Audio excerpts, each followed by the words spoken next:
ជំរាបសួរពុកម៉ែបងប្អូនទាំងអស់គ្នានិងអ្នកដែលគ្រប់គ្រងខ្ញុំបាទឋានមហានគរទាំងអស់ថ្ងៃនេះគឺខ្ញុំចង់ធ្វើវីដេអូមួយមកនិយាយអំពីខ្សែកថាបងប្អូនខ្សែកថាហើយខ្សែកថានេះគឺខ្ញុំធ្វើតាមលំនាំខាងខ្មែរកម្ពុជាក្រោមស្រុកស្វាយតងបងប្អូនព្រោះអី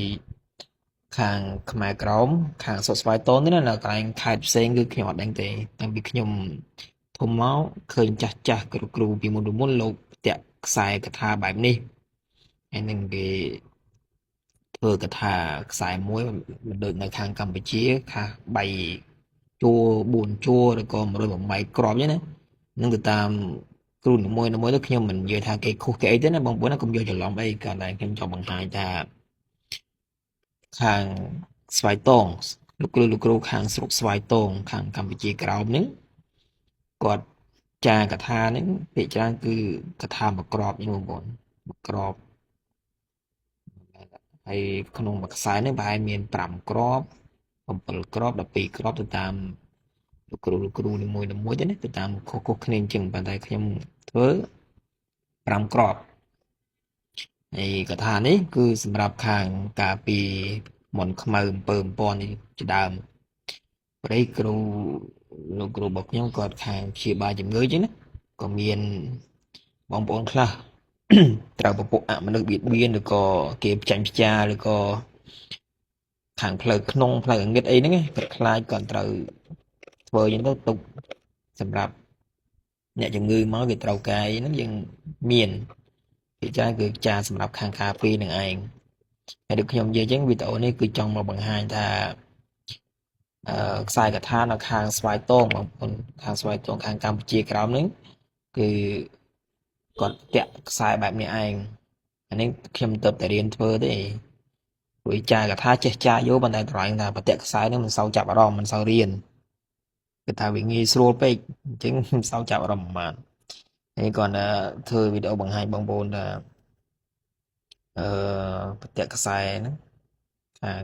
កថាហ្នឹងហើយមានបល័យសូត្រទៀតណាបងប្អូនណាមានបល័យពេលយើងបតិខ្សែហ្នឹងវាមានបល័យមានពេលវិលមូកថាហ្នឹងមានបល័យមានពេលកចាកថាមានមិនពេលចាឲ្យដាស់អីហ្នឹងគឺមានតាមលំដាប់ដោយអញ្ចឹងឯងហើយចំពោះការនេះអ្នកខ្លះគេក្រងបងប្អូនអ្នកខ្លះក្រងខ្លះគេដើរ3ខ្សែឬក៏4ខ្សែទៅតាម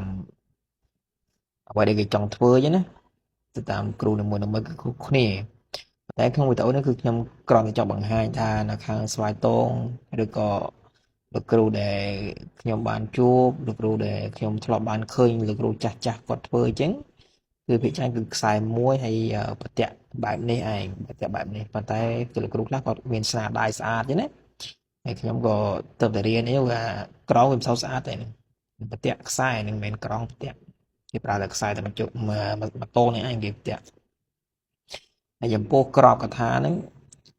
គេចាយគេប្រើក្របសំណចេះឯងក្របសំណពណ៌សហ្នឹងមិនសូវមានប្រើពណ៌ក្រហមពីដើមគឺប្រើតែពណ៌សំណហ្នឹង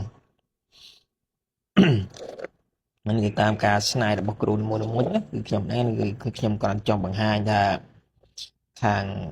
ស្វាយតងគឺមានធ្វើបែបនេះឯងខាងខ្មែរកម្ពុជាក្រោមយើងហើយបើចំពោះសឹកសង្គ្រាម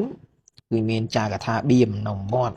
នឹងបៀមនៅមាត់ហើយនឹងពាក់ខ្សែឆ្កេះនឹងពាក់ចង្វាអីនឹងទៅថែមទៅតាមនឹងទៀតទៅតែនេះគឺខ្សែនេះគឺខ្ញុំធ្វើ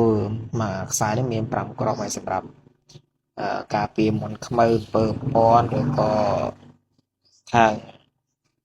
គេបៀតបៀនមនុស្សបៀតបៀនជាដើមនេះគឺធ្វើសម្រាប់យើងឯងទៅបីខាងស្នាយក៏ធ្វើដូចជានេះគ្នាបងប្អូនគឺតាក់តែមកខ្សែយើងនេះគ្នាហ្នឹងគឺចង់បង្ហាញថា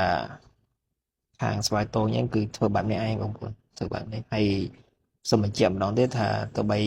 យើងធ្វើខុសគ្នាក៏យើងមិនប្រកាន់ថាគេខុសដែរបងប្អូនណាខ្ញុំគ្មានបំណងថាគេធ្វើខុសទេគឺខ្ញុំគ្រាន់តែចង់បង្ហាញថានៅខាងខ្ញុំគឺធ្វើបែបនេះតាមចាស់ពីមុនណាចាស់លោកគ្រូពីមុនគឺឃើញធ្វើបែបនេះដែរអញ្ចឹងខ្ញុំធ្វើតាមគាត់ទៅឲ្យដល់បងប្អូនខាងកម្ពុជាក្តីឬក៏បងប្អូនខេត្តណាគេធ្វើផ្សេងហ្នឹង